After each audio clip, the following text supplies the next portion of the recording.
Hello. Hi. Hello.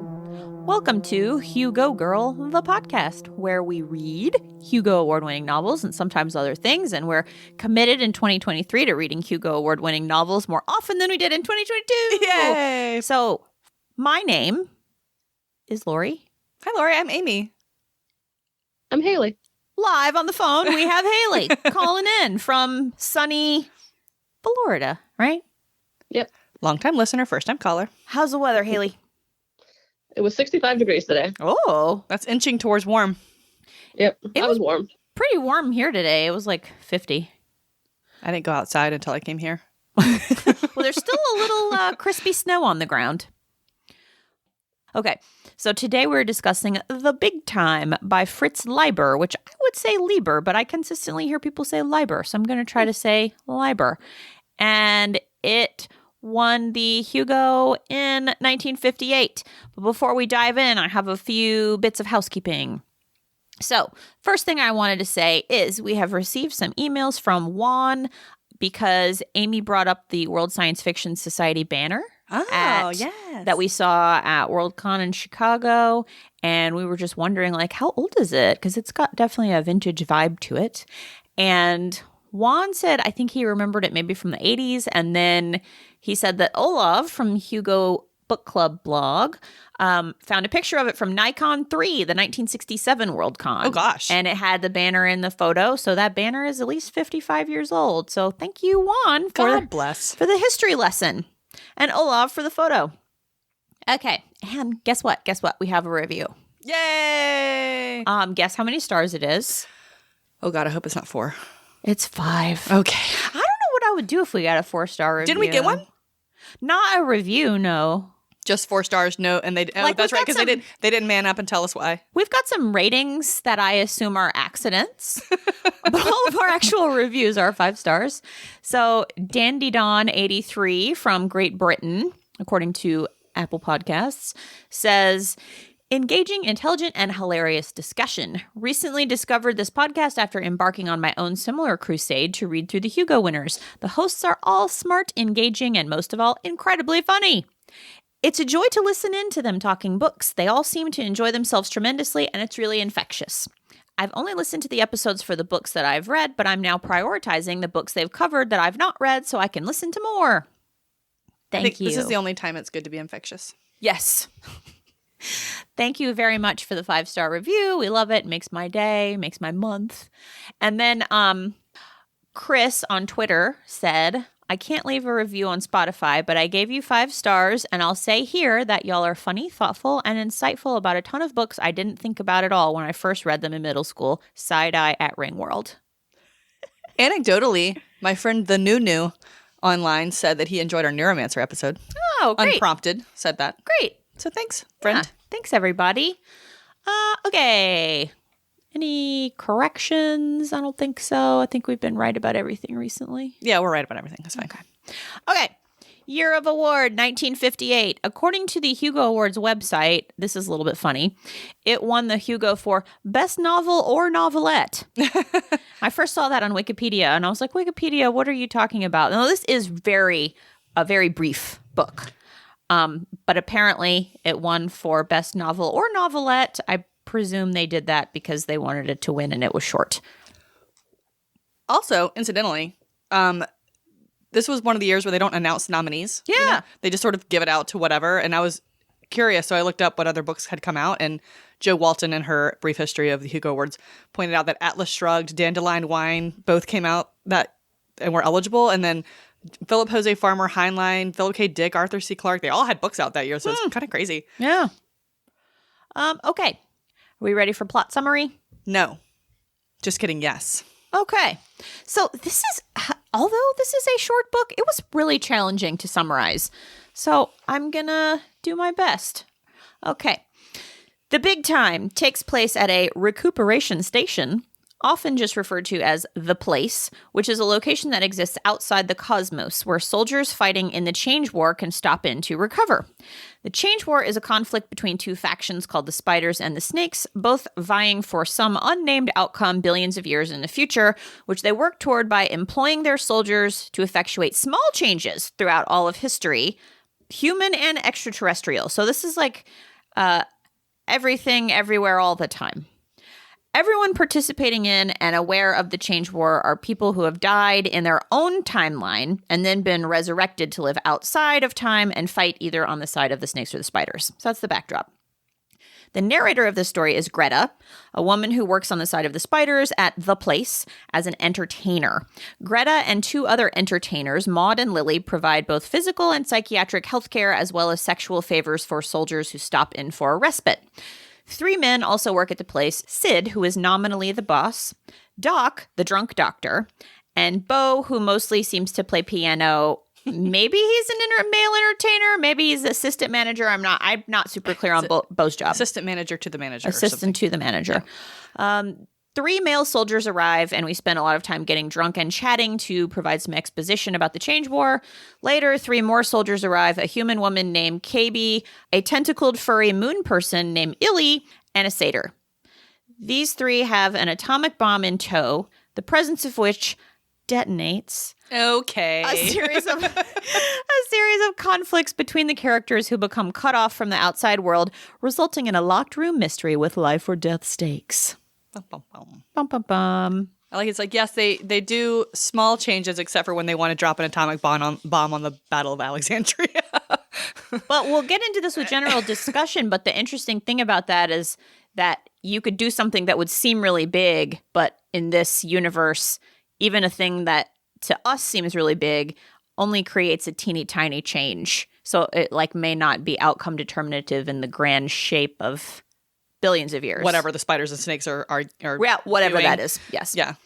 Yeah, he avoided the butterfly effect by just saying that there's a conservation of, what was it, conservation of The time? law of conservation of reality. Conservation of reality. That's Yeah, what it was. which I think it's neat. I kind of think that's more interesting to think about than the butterfly effect. Yeah. But maybe it's because the butterfly effect is very familiar. Okay, goodies from Goodreads? One of the reviews I saw on Goodreads was by this guy named Aaron, and the review just said, 1958 Hugo winner. I hate time travel. Well, good for him that there's no time travel actually in this book. I did have some other ones. I had one that was that said, if you like Clue but wish the characters were all soused time travelers in one room, look no further. By Alex Donato, I think. I mean, that's fair. And this was, the writing style is quite farraginous in its ostentatious search for a somewhat contemporary hip spoken register. What does farraginous mean? I just love people when they write these reviews and they want to sound smart. Haley, what you got? My favorite was Dan. He gave it 3 stars. He said, this book reminds me of an early Doctor Who episode. It even uses one setting for the entire novel. One setting. We could stay in our filming budget. All we need are 2 sofas, a bar, a control panel, and cool, strange medical instruments. Like a lot of 50s science fiction, everyone sits around and pontificates. Like early Doctor Who, we can't show you the war with our measly budget, but we can describe it to you. Yeah, I completely agree that it is like a Doctor Who episode, but I think I liked that, but yeah, that's fair. Okay, any other ones, Haley? Nope. Okay, I have from Goodreads Briz, who gave it a 1-star review and said, ugh, insipid. Read this in one sitting. Could have spent that time doing something else, like staring into space, mentally organizing my taxes, maybe just counting numbers to see how high I could go. I wasn't going to read this one, but I think I will. It came off yellowedandcreased.wordpress.com. It's like a review of The Big Time. And he said, layer 2 parts Casablanca with 3 parts Shakespearean stage play filled to the brim with Jack Williamson's The Legion of Time and garnished with strange 50s affectations, party girls, beatnik lingo, and you have The Big Time. Serve warm. I feel like all of those are good ingredients. He didn't hate it. He didn't hate it. Oh, that's good. Yeah. Okay. So a few things I wanted to mention that I felt like kind of belonged in plot summary, but I couldn't work into plot summary. A few definitions. The place is maintained by 2 devices called the major maintainer and the minor maintainer. The major maintainer is what keeps the place connected to the rest of space and time and allows people to enter and exit. Without the major maintainer, the place is cut off and essentially becomes a cozy little prison where they are trapped with a ticking atomic bomb. The minor maintainer does things like oxygen and lights and maybe gravity. I don't know. But yeah, he was not. Maintainer Majora and Maintainer Menorah. I think Maintainer Majora is the episode title. Yeah, I think it's funny how he definitely didn't invest too much of his time in coming up with names for things. But then again, it's like, just call it what it is. And then there's also an inverter, which is a thing that does exactly what it sounds like. It flips things inside out, typically used as a medical device, and that will be important. And there's also a button maybe on the Major maintainer called the introverter. Yeah, not to be confused with the inverter. Right. Well, to be confused, I confused it a lot for a while. So the introverter is what cuts off the place from the rest of space and time. And reviewers are right that it does read much like a stage play. And there are 9 characters, which I found to be maybe a few too many at points. And it is a time travel story without any actual time travel. And I think that's like the little bit of background that the listener may need. I had to look up when Hitchcock was doing his thing because it's a little bit Hitchcockian to me. Like, have you ever seen The Lifeboat or Rear Window or any of these kinds of things? It's like, I'm not sure. All takes place in like one setting and there's a MacGuffin and a mystery and, oh, yeah. You know, or not a mystery, but like conflict that has to be resolved. And it's just, it reminded me of that in a lot of ways. And Hitchcock was 40s, so. Okay. That makes sense. Maybe Leiber was a Hitchcock fan. Could be. I liked that about it, and I was thinking that I would like to watch the short film or Hitchcock version of this, because I think the dialogue doesn't work for a lot of people, and some of it was confusing to me. Some of the turns of phrase, I didn't know what they meant, but in general, I thought a lot of it was very witty, and I liked the multilingual punning, and I thought it had that kind of rapid fire, snappy dialogue that a lot of times is very 50s. Yeah. Very His Girl Friday. Yeah. Very, yeah. Yeah, it's very fun. Very noir kind of thing. And I liked how he wrote. So he has characters from people in this book are snatched up from all manner of periods of time. And he has characters from Shakespearean England, and he has characters from World War I, and he has characters from he has a Roman legionnaire and a Cretan Amazon, and he writes these people the way they speak. He writes them he tries to be very true to like the literary traditions of how they speak, and I thought that was kind of cool. It reminded me of Scattered Bodies. Yeah, where you have people from all over time and space, because like Scattered Bodies, we also have extraterrestrials. Yes, all thrown into this pot together. Yeah, I want to pause for Haley since we can't see you. Yeah. Honestly, it just feels like I'm listening to y'all's podcast. I know. That's why I want to pause. That's okay. I'll just chime in. Yeah, I'm good. Okay. All right. Well, what did you think about the way the characters were talking? Did you find it off-putting or did you like it? I mean, he's clever. I had a hard time reading this book. I'm not gonna lie. So.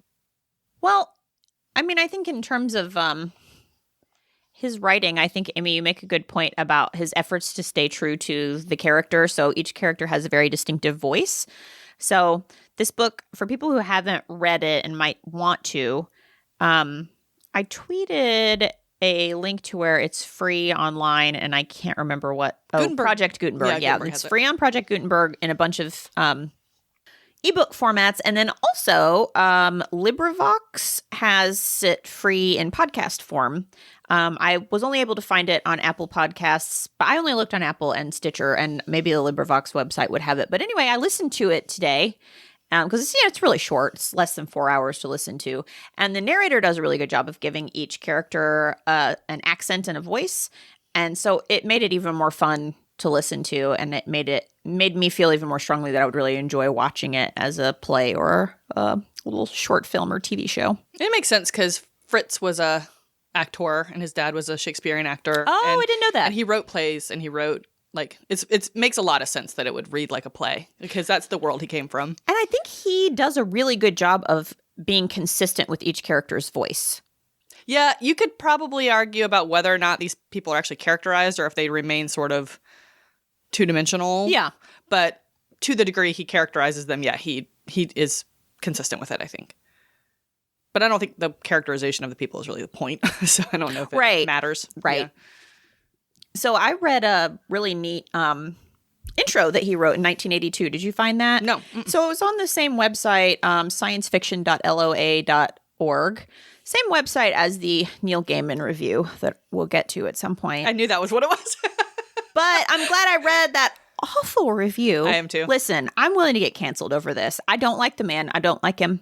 But anyway, I read. You heard it here first. Hot takes. Yes, I read his review, and I left the tab open because I kept going back to it and being like, "Is this as bad as I thought it was?" And it was. And then in the sidebar, I have bullet points on this review. there was some stuff.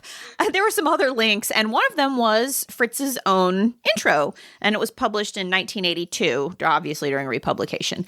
And I thought it was so fun to read, and I don't remember where I was going with Playwright? all of that. Playwright. Characterization. I don't know. Okay. Well, he said that he wrote it, I think, in 100 days. And he kind of came up with his idea and then just filled it in. And I guess that's how you write a story. And I'm just talking because I can't remember what I was going to say.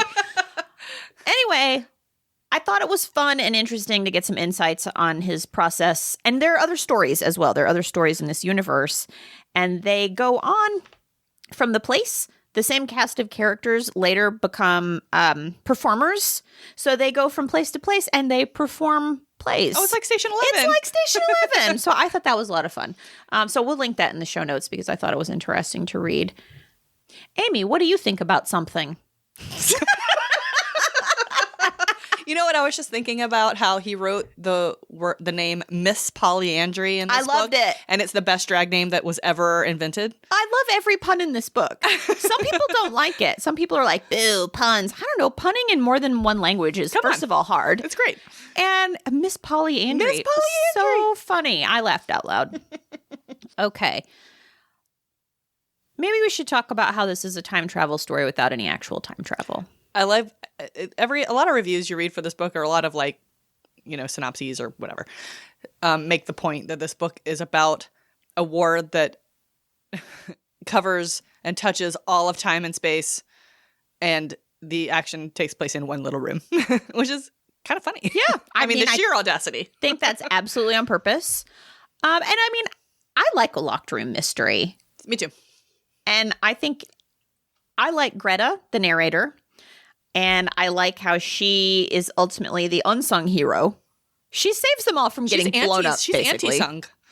Yes. Right. She's negatively sung. At the end, everybody's looking at her sideways like maybe she's the one who caused all of this.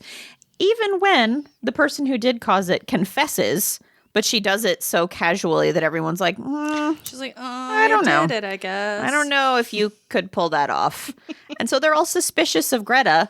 Which is funny, like, do they think that she did it and then saved them for the glory or something? Well, she didn't want to die in the atomic bomb. Yeah, that's true. Yeah. Okay. So they get locked in with this bomb. So maybe we should do a little more plot. So they're hanging out, they're drinking, they're having a good time. In comes KB and her two ET friends. They're fresh off a mission. Things have just gone badly for them. The little way station place that they were at got attacked by the snakes, and they had to make an emergency escape to the place. So the war has really spilled over into the place, which is not supposed to happen. You're just supposed to go to the place for like a drink and a hand job and some stitches. You're really not supposed to bring your conflict into the place. But they show up, and they've got this trunk in tow, and the trunk has like what sounds like all these like Nazi symbols on it. It's got all these. So I want to get back to that. Yeah. The casual the whole Nazi thing. Yeah, the casual Nazi. Yeah. So turns out the trunk has an atomic bomb in it, and KB, for whatever reason, blurts out the code to detonating the bomb, which has a 30-minute fuse. And then one of the men who was there before, Eric, who is a Nazi officer and also Greta's semi-regular boyfriend/patient, he just decides like he's mad at this one guy who's preaching peace, and he remembers the code, he presses the code, and then the bomb's going to go off in 30 minutes. And he does it also because someone has disappeared they've inverted the place and disappeared the labia majora. Yes. Someone has locked them in, they've inverted the place, and the maintainer is missing. And so he's like, well, what if I just blow us all up? And I guess he does that to try to flush out. He wants them to confess. Which is just, it seems like an overcorrection. Well, he wants them to confess because he thinks that's the only way to get rid of the atomic bomb is to open the door and throw it out. Yeah. Anyway. Which is like a big gamble that it's going to work out like that. Eric is a man who doesn't shy away from a risk, Lori. He is a man of action, which that action often seems to be pummeling Greta. Yeah. Yeah. So that's our central conflict. Like, I would say the first half of this, we're just like drinking and chatting. The book changes halfway through. Yeah. It does. Yeah. Which is interesting because it is so short that we don't really dive into the action till the midpoint. But then we're locked in a room with an atomic bomb. And where I have to give a Leiber credit, because I think he's a good, vivid, straightforward writer. Like his narrators with Conjure Wife, and then I also read his book Our Lady of Darkness, which I didn't like, but it has some of the same things that I do like, where it has a first-person narrator who's like just very conversational and talking to the reader. Well, that one's also just a thinly veiled autobiography. Oh, have you read it? No, but I was reading about it today. I mean, it is a silly book. Oh, really? Interesting. I mean, I read it right after we read Conjure Wife, so I don't want to misrepresent it too much, but I sort of hate read it. I was like, what is this man gonna do next? But I did enjoy the writing style, as I did with this and with Conjure Wife. And so the very funny thing that Greta says is she's like, you might think when we have such and such a weapon, and it's some made-up word, obviously, that the reader doesn't know, that an atomic bomb would seem like an antiquated weapon, and it is. But then she's like, but like, if you're in a high-tech lab and you release a Bengal tiger, the scientists are still going to be scared, which I thought was very funny. That is. It was a very funny observation and a good point where she's like, yeah, something that can kill you can still kill you even if it's old. Yeah. So they're locked in there with their bomb and trying to figure out who has hidden the maintainer or where have they hidden it so that we can we can extrovert and throw the bomb out the door. Extrude. Yeah, I don't know. Introvert was such a strange. I was so confused about it for a while. And I think if you're reading this and you're confused, I would never tell someone like, oh, you have to read it twice. But I think that this is one where you really benefit from a second read because it does that thing that a lot of classic science fiction does where they're just mentioning all these things without telling you what they are. Throws you right in. But then eventually most of it is explained. So I went back and, when I listened to the audio the second time around, I was far less lost because I knew what introversion was and that it was different than inversion. I mean, like, I get that Fritz was like, I can't spend too much time naming things, but this was a lot. These two key things that are basically the same word. Can we talk about inversion for a second? Yeah. So they have this device that turns things inside out. Primarily. People. It turns people inside out so that your outside parts, your skin, your hair, your eyes, your teeth, your fingernails, whatever, is inside and all your organs are outside. As KB says, inside, you're a tube full of your own hair and just enough air to survive. And they have to give you some, medicine so that you don't, and you're still aware that you're a tube of hair. She says they give you sleeping air. Yeah.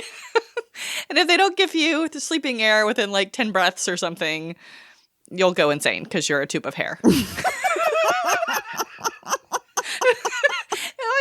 I loved that whole thing. It was so bonkers. I mean, it really is. It's really weird. And Greta, when she first was pulled out of her own time stream, which they only do to dead people. So if you're dead, they'll go back in your time stream. And if you're lucky, it'll be like 10 minutes before you die. So all the people in the place are dead. Yes. And they've been brought back to life and asked, do you want to live? And people who are like, absolutely, yes, I want to live, become basically pressed into service in the change war. Or if you're like Greta and you just say yes because you've been taught to be polite. Oh my God. I loved that. Like with Conjure Wife. It's like from Kimmy Schmidt. Yes. There are so many accidental, or maybe not accidental. There are so many little feminist moments like that in here I think are so funny. So her first job out of the grave is she's a nurse. And these inverters are primarily used for like medical procedures. So if, you took some shrapnel to your lung, instead of cutting you open, they use the inverter, flip you inside out, lungs on the outside. There it is right there. Bob's your uncle. Sew up the lung, pull out the shrapnel, and then they flip you right side in, and they never have to cut you. And somehow it is worse to be cut than be flipped inside out. So Greta, the first time she saw an inversion, and the reader doesn't know what it is at this point when she's talking about it. She says, the person turned into a plate of strange, terrifying fruits. And she fainted dead away. And she's like, well, this job is not for me. So then she became an entertainer. And so inversion eventually becomes very key to the plot. Yeah. Do we want to talk about the review by Neil? Okay. Or Haley, do you want to talk about anything about the fruits or inversion or anything before we go on to that? So I read this book twice. I would love if somebody explained what happens at the end. Okay. So, wait, how Greta solves it? Yeah, like I still don't know who planted it. I know it was inside out for a little bit. And Yeah. then and that's it. But like who did it and why? So Lily, the new girl, she wanted to stay in this place forever with Bruce. So she had originally inverted a glove so he would have a pair of gloves. And when she realized she could invert the glove, she then inverted the maintainer Majora. And she did it while Bruce was giving his speech. Yeah. So everyone was distracted looking at Bruce. And presumably Bruce saw her do it. And it was maybe a plan of theirs together. Because Bruce didn't want to, at least for a moment, didn't want to fight in the war anymore. And he makes some very good points about what are we all fighting for we don't actually know. Which made me think of the Forever War. And also every real war. But made me think a lot of the Forever War. But yeah, she sneaks off. She gets the maintainer. She inverts them. She introverts first. Oh, yes. Not inverts. She introverts. Introverts first so that they're cut off from the cosmos. So that they're not able to get out. And then she inverts the introverted maintainer Majora. And no one has seen the maintainer inverted before. So she goes and she puts it in their little art gallery. And it just looks like a weird sculpture. And nobody, except for the drunk doctor, cares that much about the art gallery. So he's the only one at first who notices it. But he's drunk and can't explain it. He's so drunk. He's so drunk that he's just like, bah, Gloves. glush, gloosh. And yeah, I do think at one point he's running around sort of presenting it to them. He's trying to tell them. And no one knows, no one realizes that it doesn't belong there, which is funny because like these 6 people live only in this space that she's described as like big for a party room, small for a Zeppelin hangar. Right. But no one is like, That's geez, never what's been there this? before. Yeah, except for the drunk doctor. So was the bomb ever real then or not? The bomb is Yeah, real. bomb's real. So he arms the bomb. He says, "Declare yourself, so that we can open the door and throw this bomb out. Otherwise, we're all going to die from this bomb." So after he says that, everybody's trying to figure out who did it. Nobody can figure out who did it because everybody's there and accounted for, and nobody saw anybody do it, except for maybe Bruce, but he's not talking. And then Greta figures it out because she's lying down on the ground next to the introverted maintainer Majora, and realizes that it looks like how she has heard the inside of it described. And she kind of puts it together that Lily inverted the glove, figured out she could invert this, did it while nobody was watching. So Greta takes the machine into the surgery room, unintroverts it. And while that's going on, Sid does his little ruse where he acts like the spider shows up and he gets hold of the maintainer Majora, lets off the gravity, has control of everybody because he could pin them to the ground at any moment. And then Bruce goes and disarms the atomic bomb. Which he knew how to do all along. And Right. he said he knew how to do, but no one believed him. Yeah. And then, We're making some bad choices. listen, people are gonna people. Everyone's very drunk, too. Everybody's very drunk. Does that answer your question? Yeah, that all makes sense. I read those words, but I could not. I was trying to figure out what. There's no summaries of this that go into any detail. Yeah. It's a mystery, and I have zero experience with mysteries, and so I was just like, God, I was lost. It took me a few times and thinkings. And like I said, since I found the audiobook and it's broken up by chapter on Apple Podcasts, I listened to the last couple chapters a few times. Yeah, I tried. It was I. But I thought it was neat. Like, once I understood what was going on, I was like, oh, it's it's a fun solution, and it's fun how she put it together. It's one of the things that I like about her. While everyone is like yelling and sweating and drinking their cocktails and accusing each other, and she's just observing. Right. And I think initially you might think of her as sort of passive. She's kind of boring. And she is passive in some ways. Well, I don't think she's boring. Well, I mean, I think boring may be a little strong. Her interior monologue is very witty, very funny. She's very observant.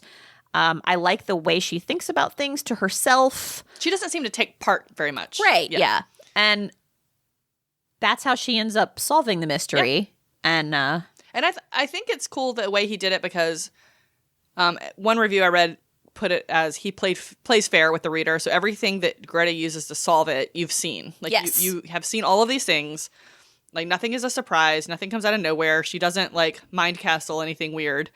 And as long as you're along and understand what's going on, like nothing is out of the blue. Yeah, like I think once you know what happened, it's like, oh, I did see those things You happen. can connect the dots. Yeah. I mean, I would really struggle to imagine a reader doing that on their own, like Greta does. Oh, yeah. No. Well, that's Like, I don't think you could do that. I think that's what makes it fun is like, because mysteries that you can see coming a mile away, the answer is less fun. So this has like been a discourse on the internet. A glass onion? Yeah. Yeah. Well, because of Ben Shapiro. Who's a person I don't actually know who that guy is. I only know this because a friend of mine mentioned it. I haven't read it. I only know who Ben Shapiro is. And I haven't seen it, so don't ruin it. After WAP came out, he was like, I hope she gets a doctor. My wife's never napped down there.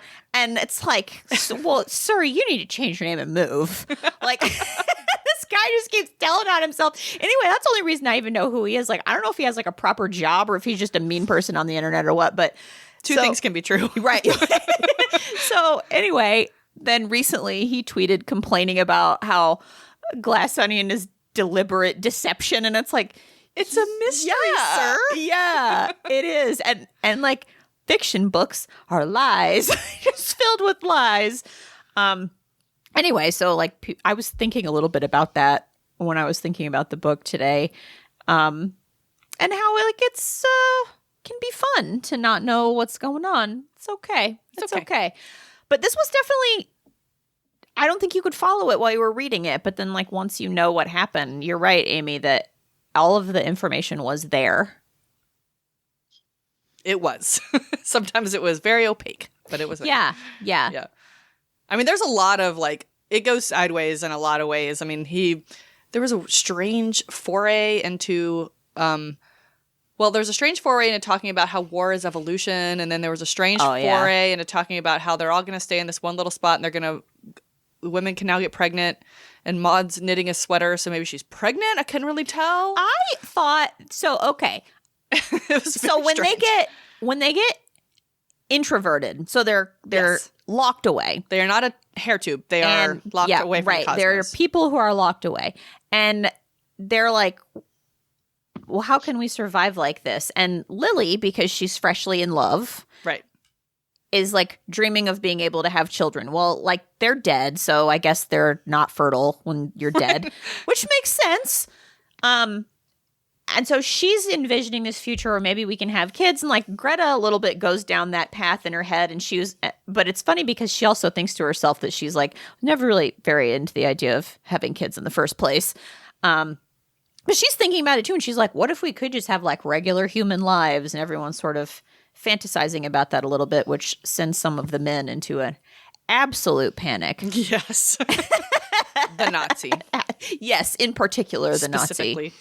So she said, I thought she was implying like she was pregnant. Hasn't one of you started your period? Like that's what I thought she was implying. I couldn't tell if she was implying she had started her period or was actually pregnant. Like I couldn't tell what was happening there. Like she would suddenly have been pregnant. Why would she be knitting a baby sweater if she had just gotten her period? Well, they just knit. I just thought they knit. I just thought like knitting is one of their things that they do because they don't have a whole lot to do. I think that's correct. But then they very heavily imply that what she's knitting is a baby sweater. Maybe she was knitting a sanitary towel because in 1958 they well, A, in 1958, B, they're in the place where they specifically are not supposed to have any of that. Aunt Flo is not supposed to. I really thought this was a wink at like, didn't you just Like, is there a stain on her pants? I don't know, man. I don't know. I was confused. I was like, It was a strange part of the she book. suddenly like, Maud, haven't you just begun menstruating? And I was just like, how would she know? I don't know. Yeah, it was weird. There are some really weird moments. And it's funny because this book is so short and it still manages to have these very strange, confusing asides. Yes. Bless. Let's talk about Neil Gaiman.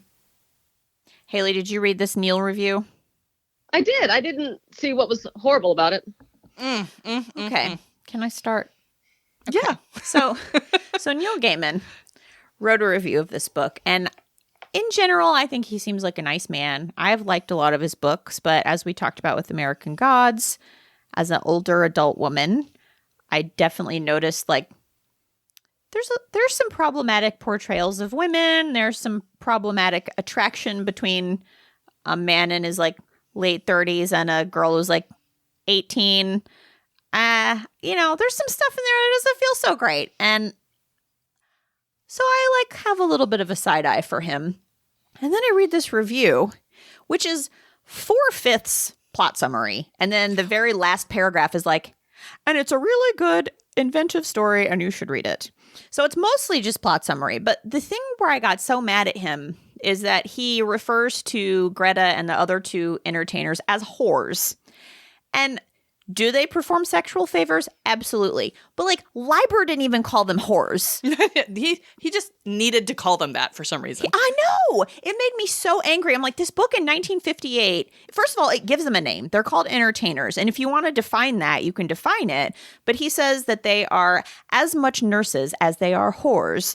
And it's like, you didn't have to do that. He also describes her as morally compromised. Yes, that's my next line. Yeah. He says she is a, quote, relatively unreliable narrator and, quote, morally compromised. And in support of that says, because she calls herself a 29-year-old party girl. Right. And he also calls her a ghost, which isn't even right. Not even She's right. specifically not a ghost. Right. Did he read this? Did you I'm read not it? sure. So I was just like really incensed when he referred to them as whores. But he also says other wild things. He says she has a hopeless crush on Eric, which oh, yes. isn't even close to being correct. And he completely mischaracterizes You know what you're going to say? the way she talks about him beating her. Yes. That she appears to take a peculiar pride in his sadism toward her. He says, as she explains later, quote, using his fists on anybody but me is beneath him. As if she's not capable of sardonic humor. Like, what do you, like, okay, obviously this man thinks that he is above hitting, like, probably another man of, like, an elevated station or something like that. So, like, that's the joke. That's the joke, is that she's nothing to him, so he'll black her eye for no reason. I don't know whether this review shows him as a bad dude or just a really crappy reader. Well, I hope that he's neither, but like being a good reader is like a big part of his job. So It was baffling. I don't think that he's like a bad dude, but he has this persona, I think, of like, oh, the sensitive guy. And so when I read something like this, it just makes me so angry. Like in 1958, Leiber gave them a job title and explained what their duties were, and then gives us a pretty astute narrator who saves the day. And then he decides to be like, whore. She's a morally compromised whore. Full stop. Yeah, I know. It was so stupid. I don't think there's been any point in time when whore wasn't considered pejorative. You know, I looked at when I couldn't find when that review was written, but in the bio at the end of it, it mentioned the Graveyard Book in 2008. So, I mean, this was like not, he didn't write that review in 1989. It was at least after 2000. Yes. Yeah. Well, it was at least after 2008. Yeah, and I don't think at any point in this book are we supposed to look down on Greta. No. Like I don't see her as particularly unreliable. I mean, she's a person, and the people in the story are obviously shown to be, illogical at times because they're people. So, I mean, I don't know. I guess you could say she's unreliable in that the only view of the people in the story are through her eyes. But I don't think she's not like purposefully skewing it. No. That I can tell, unless he thinks that whores just lie. And so that's it. I don't know. That review was crazy to me. It's so funny. It's such a short little thing. And I came away from it just being like, you know what? I'm done. I'm done with you. I don't like you. I don't like you anymore. It was just unnecessarily something. It was like deliberately demeaning to me, I think. Something like that. It seemed demeaning to me. Or at least carelessly so. Yeah. And like you said, carelessly maybe. And then, like you said, it really mischaracterizes Leiber's protagonist. I mean, yeah, she's smart. She is reliable. Like, she found the thing. She fixed it. She's like, here, I fixed it. And then, like, no one believes her. But, like, I think for the reader is like, why don't they believe her? Like, she just fixed the thing and brought it in and was like, I found it and I fixed it. And, like, we sympathize with her because they don't believe her, because there's no reason for us to call her unreliable. Right. It's very strange. I mean, I think Fritz very specifically is calling out some misogyny. Like, they don't believe her because they are quick to suspect, and her being a woman doesn't help. Yeah. But he goes to great lengths to say, you know, what this woman is doing, what all of these women are doing, the entertainers, she's got to be a lot more than a good party girl, though she's got to be that too. She's got to be a nurse and a psychologist and an actress and a mother and a practical ethnologist and a lot of other things with longer names, and she's got to be a reliable friend. Yeah. I mean, Fritz respects these people. Yeah. You don't, Neil. Stand up and tell us why. She's the only person who can provide comfort to a billion-year-old moon alien. I mean, she's got to be good at what she does. A Nazi, what's his toes? God. And she was, wasn't she killed in Nazi-occupied Chicago? She was killed by Nazis. Yeah. So she's like a particularly, I think, a hopeless crush on him. She's a very compassionate person. She's also a victim of abuse. Neil. And if he had thought for 5 seconds, he would have placed these women in the context in which they were drawn, which is the USO hostesses. Yes. And I did a little deep dive on the USO hostesses today because I was curious, because this was written in the 50s. We're coming off World War II. We're heading towards the Korean War. These USO hostesses were engaged to go to parties and go to USO clubhouses. I'm not sure what they were called exactly. And be friendly, lovely things for things. I mean, I use that word very deliberately for the soldiers to come and engage with, that it feels nice and they can just forget their troubles for a little while. Exactly. And I know that, I mean, the hostesses were definitely not sex workers. They were specifically not sex workers, but that is the tradition in which these women are drawn. Right. I firmly believe. Right. And it's just so incredibly insulting to just reduce them down to whores. Oh, which is why we don't use that word anymore. Yeah, right, exactly. In Leiber's introduction, he refers to them as sexual therapists. That's, you know what? I like that. I mean, I just feel like the way he treats them, the way the author treated them, was with so much respect, that this is a profession, this is important work, that they're treating a whole person. And there are male entertainers. Yes. That's the other thing. It's we don't get to know any. I wish we did. Maybe Bo. He does a lot of playing a piano. I don't know. Beauregard from Vicksburg, Mississippi. I know. Maybe Bo. Neil. Yeah. I'm just like, I'm mad at him with his little curls and his little sad smile. And like, Fritz put all this misogyny into the Nazi because he knew what he was doing. I mean, these bad things are in this bad man. Yes. And the fact that Neil comes along and can't even parse that out. Even the Nazi doesn't call her a whore. Even the Nazi doesn't call her, but Neil. Okay. All right. I guess we've talked about I'm that. I'm going to link that in the show notes so that you can all be mad about it too. Please let us know if you think we're being feminist killjoys, but I don't think we are. I mean, I don't want you to tell me if you think that. Or, I don't know. If you think that, I think that you should text your friend and work through it, because all right, fine. Don't tell us if we're being feminist. Just because you're generally a nice man, which I think Neil is probably generally a nice man, doesn't mean that you can just say anything. Okay. Yeah. I was going to say I have a note in here about Eric's hatred of women, but I feel like I don't know. He never knew a woman who didn't want to cripple a man. I mean, his rant at the end is so upsetting. And it did make me think of Conjure Wife and how the sort of premise of it was like men find out that all women are actually witches. And I think, I think he's trying to expose that the fear that underlies toxic masculinity. Yeah, that's and the why irrational fear of it. the men who beat women, that's why. Yeah. Woman, the enfeebler, the fetterer, the crippler, woman, and the curly-headed little cancers she wants. By that, listener, he means children. Is this the one that eats babies? Yes! In one of his timelines, he's known as a person who eats babies, which is like, I don't know if Leiber was playing on the myth of blood libel by making the Nazi the person who eats babies. Mm-hmm. I was thinking about that too. Oy. There's some heavy stuff in here. This book is only 140 pages long. It is so short.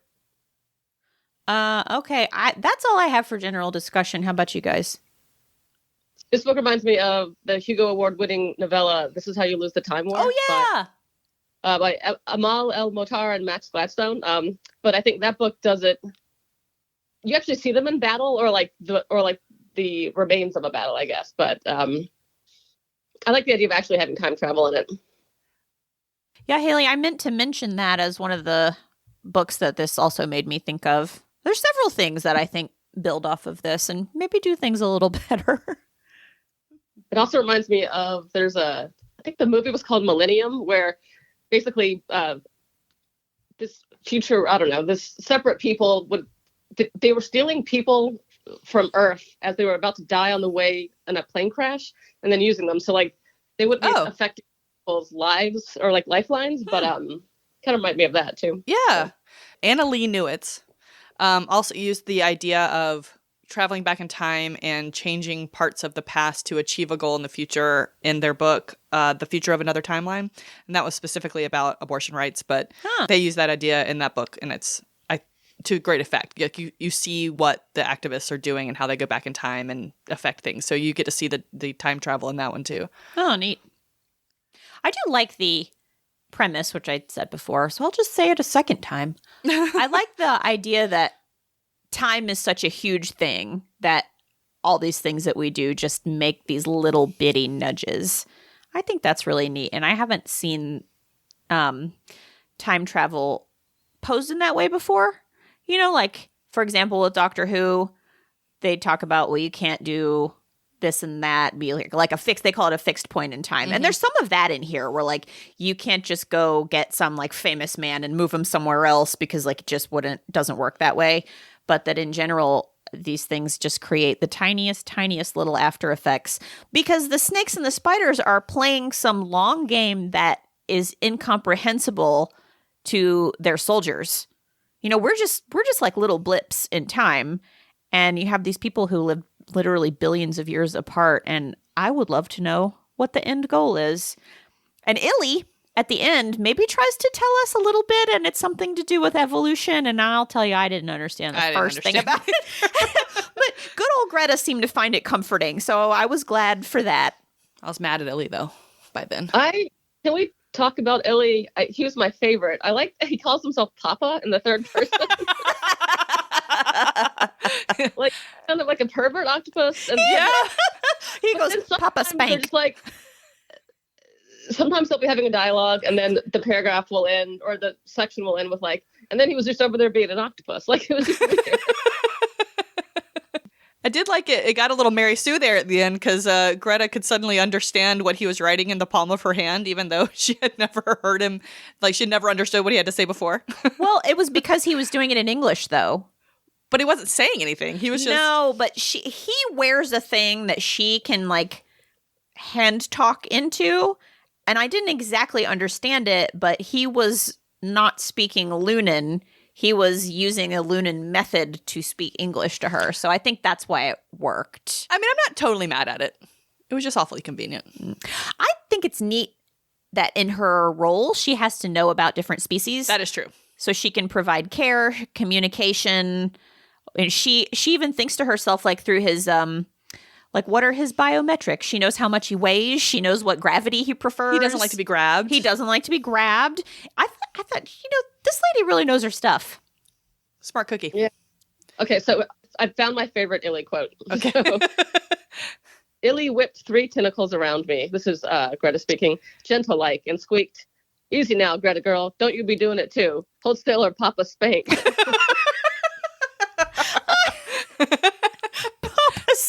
I also like that. So the other alien we have is the satyr from Venus. He's the one that's from the future, I think. Yes. At least from the past. Yes. And he talks like a Cockney stevedore or something like that, which is very funny too. He's a bosun. Yeah. And Greta keeps thinking to her, like, she kind of giggles to herself, and she's like, whoever taught him to speak human English had a sense of humor. Yeah. I like the idea of Ellie being both feathered and an octopus. Yeah, I've never seen a fuzzy octopus. Yeah, it was great. All right, feminist favorite. I liked that Greta was hanging out this whole time in a charcoal gray sweater and a skirt. It's very sensible, and she's going to stay warm, and I loved that. She said she was dressed like Ash Wednesday, I think. Haley, you have anything? I mean, I guess even though Lily, made up a whole mess, she was doing it because she loved her man. I'm here for it. Yeah, Lily and Greta are really the people who cause and solve the major conflict, minus the bomb. But yeah, mine was that Greta solves the mystery while everyone else is sweating and shouting. I also liked Lily saying essentially that men telling her to smile made her want to go postal on them, get sent to Bellevue. Okay, misogynist moment. There are plenty to choose from. I didn't love the ghost girls. Yeah, I didn't really understand that. Like, it's women ghosts that they just keep in these little holding patterns until some man wants to use them. I don't know. It was very strange to me. I didn't love that. Yeah, I couldn't tell if they were real or not because they keep them in envelopes. Yeah, they keep them in. They keep their little spirits in envelopes, and then like they get them out. And then if the men are good enough, they can get them to get solid. And then, like it's, I just wasn't sure about that. Ben Shapiro would tweet, "My wife's never been solid."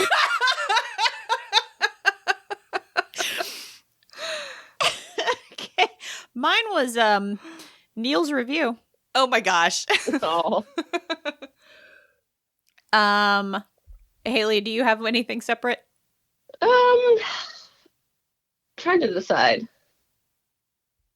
So I think he was a little. So I think Leiber was like unnecessarily harsh on Greta sometimes. Like I kept track of every time that she calls herself dumb or she flunked this or she flopped that. Yeah.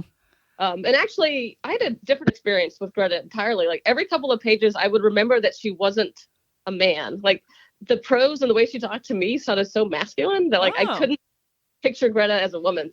It was weird. You know what it reminded me of is I mentioned that like His Girl Friday thing earlier. Like there's this species of woman that exists in like movies from the 40s and 50s that they're portrayed as very masculine and therefore more of more substance. And the way they talk reminded me a lot of the way Greta talks. Like they're essentially talking like men, but they're in a woman's skin suit, I guess. Yeah, One of the boys. Exactly.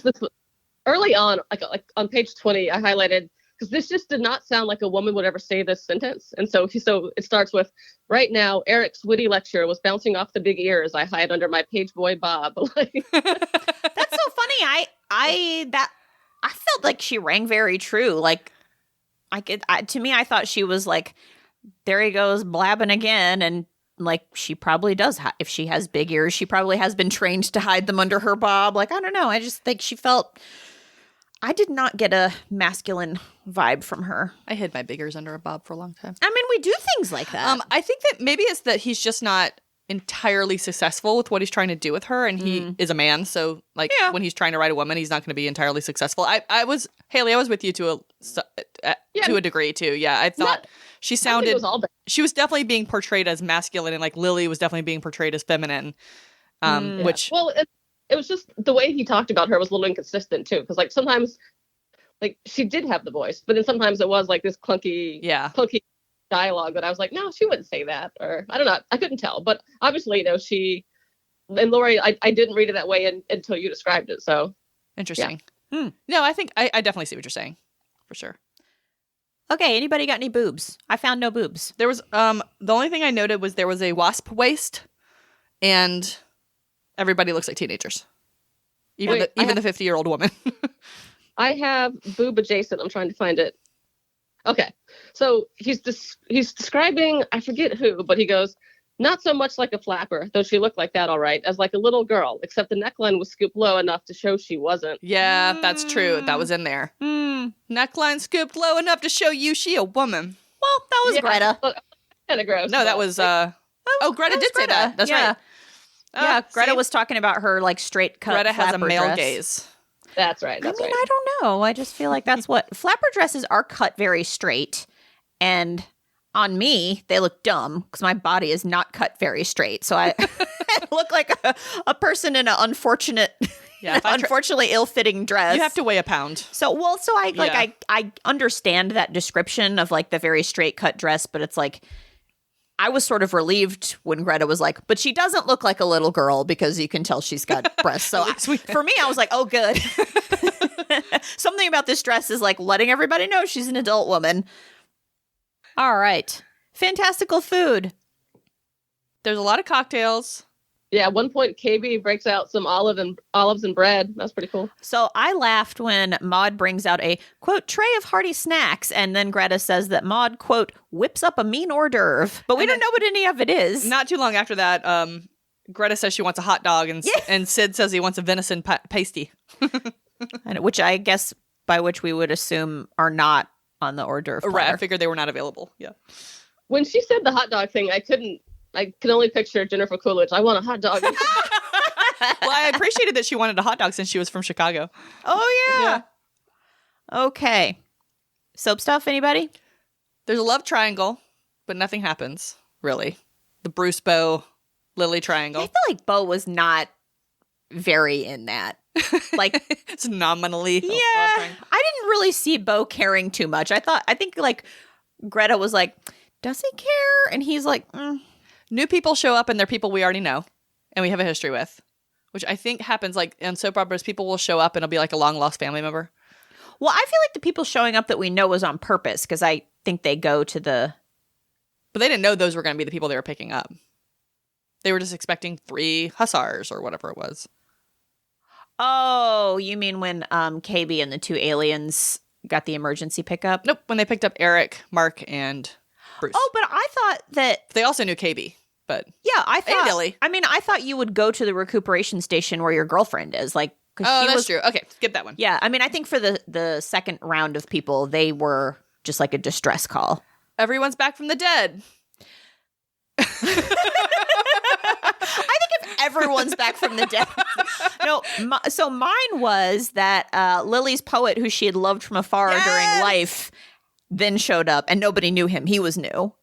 So Lily's poet, who she had loved in both of her lifetimes. She finally got to be with him. She finally got to be with him, at least briefly, but it seems like by the time the bomb is fixed and the doors open, their lust has fizzled. Yeah. Also, maybe a secret pregnancy? Or a secret period? Menstruation. Okay. Haley, did you like the book? I'd give it like a 5 out of 10. Oh, okay. That's not bad. Okay. I gave it a 2.75. Maybe 3. Out of 4? Out of 5. Out of 5. I think I'd give it a maybe 3.75. Okay. I thought it was a good, weird fun. I agree with that assessment. Good, weird fun. Very inventive to me. I think there were just some swings he missed. Yeah. And weirdly, I think it could be longer. Like he could develop the characters a little more. I probably would have liked it more. And he maybe could have, like, dropping us right in the middle and not explaining much. I know some people really like that in their science fiction. I don't always love that in my science fiction. Yeah. I need a slower ramp up to the jargon. Yeah. If I hadn't done the listen the second time around that clarified a lot of things, I think I would give it a lower score. Yeah, I read it once, and then I was like, I don't know what just happened. So then I read it again last night, early this morning. Super cool. As I probably say most of the time, great idea. It wasn't fun for me to read. So yeah, I didn't have fun reading it until after the manipulator Majora was gone, or whatever it's called, maintainer. No, I got confused in the middle. Like I was having a blast up until when they found the bomb. I was like, yes, let's do a locked room mystery, and then I was just very confused.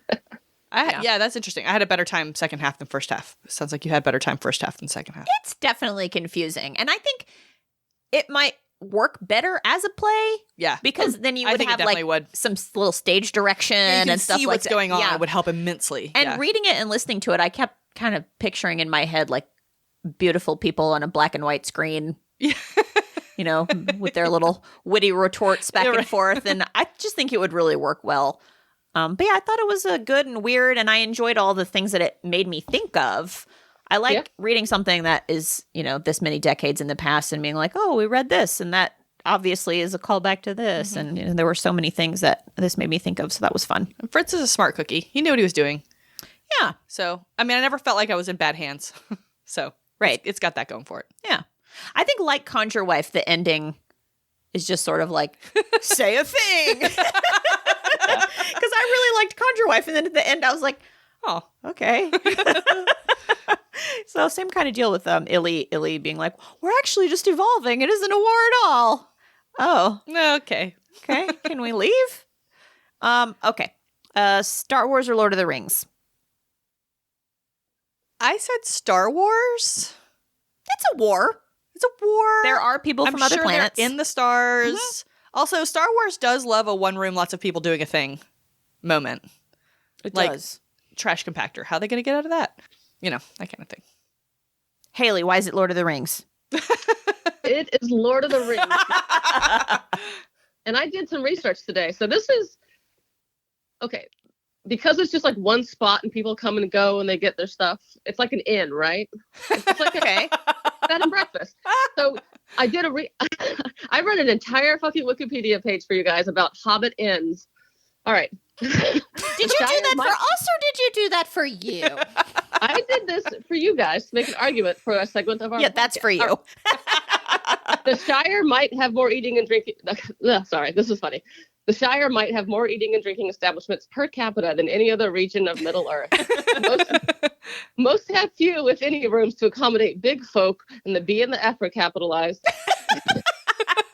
The best bet being the Bridge Inn on the Great East Road at the Brandywine Bridge. The Shire's best-known inns and drinking establishments include the Green Dragon, the Ivy Bush, and the Golden Perch. Lord of the Rings, because it's like an inn. So this is like an inn, and it can accommodate any type of person.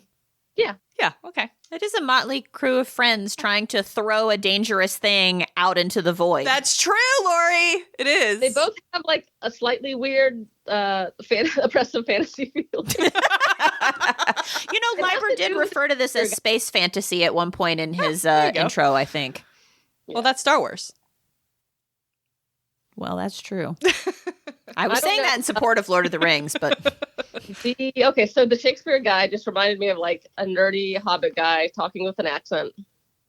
Fair. Sweetling. The word sweetling is distinctly and fantasy. Actually, there's a bunch of people in Lord of the Rings give speeches just like the one KB did. Yeah. Amy, how much did you hate it because it had Shakespeare?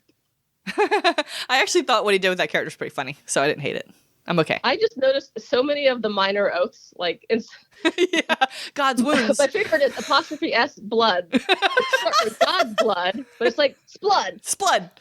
And then Greta says it at one point in a very funny way, like she is exasperated with Sid, and she says like, "It's death." I could definitely see Sid in Station 11. Oh yeah, 100%. Yeah, he'd be the David Cross character, the troop leader. Yes, yes. All right. Anything else? I think so. Okay. Coming up next time, February, Doomsday Book. A tome. March 2023, Cytine. Another tome. And April, Where Late the Sweet Bird Sang. Not as much of a tome. Not as much of a tome. Okay, don't forget to rate, review, and subscribe. And not tell Lori if she's a feminist killjoy. I mean, I'll just ignore it. So you can do whatever you want. Right. Bye. Hugo girl. Hugo girl. Hugo girl. A hilarious podcast. It's a joy to listen. Nope. It's not a joy.